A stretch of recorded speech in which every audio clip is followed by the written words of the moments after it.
क्या चीनी की कीमतें बढ़ने के पीछे की वजह एथेनॉल है? What? एक महीने में चीनी 48 रुपए से बढ़कर 55 रुपए किलो हो गई है, यानी करीब 16% महंगी। लेकिन क्या इसकी वजह चीनी का ज्यादा इस्तेमाल एथेनॉल बनाने में होना है? सरकार का जवाब है नहीं।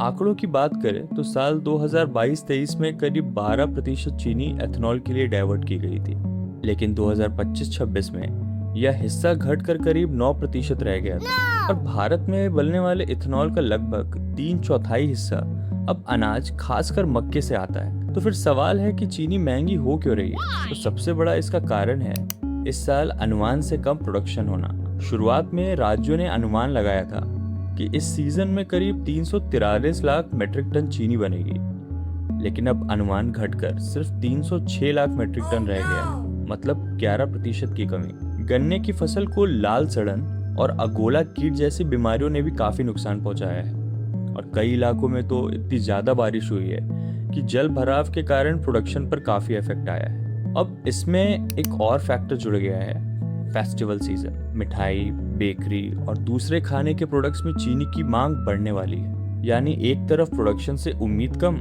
और दूसरी तरफ डिमांड बढ़ने की उम्मीद। लेकिन दबाव सिर्फ भारत में नहीं है, दुनिया में करीब 33 लाख मेट्रिक टन चीनी की ग्लोबल शॉर्टेज होने वाली है, इसका प्रिडिक्शन किया गया है।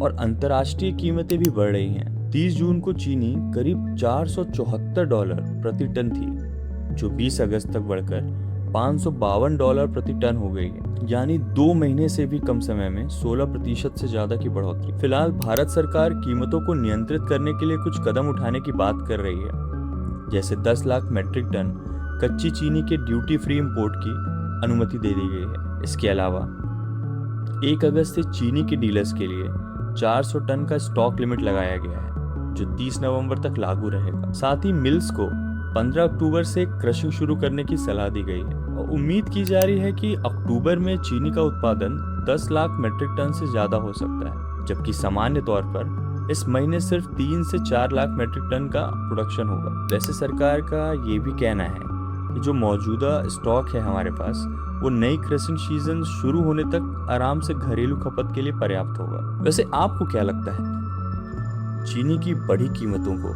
क्या एथेनॉल से जोड़कर देखा जा सकता है? कमेंट में बताइएगा।